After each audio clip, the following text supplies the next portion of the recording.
নমস্কার বন্ধুরা, দেখো সকাল হয়েছে, ভাত বসিয়েছি ইন্ডাকশানে, ভাত ফুটছে। রেশনের চাল তো একটু দেরি হবে ফুটতে।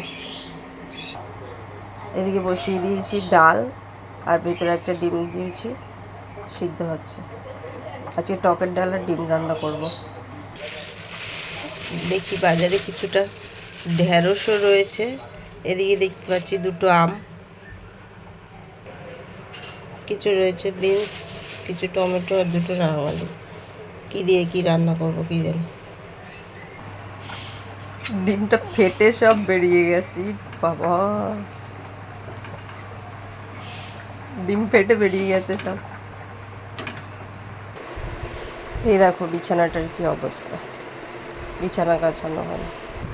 এত গরম পড়েছে, দুটো করে পাখা চালাতে হচ্ছে। এই এই একটা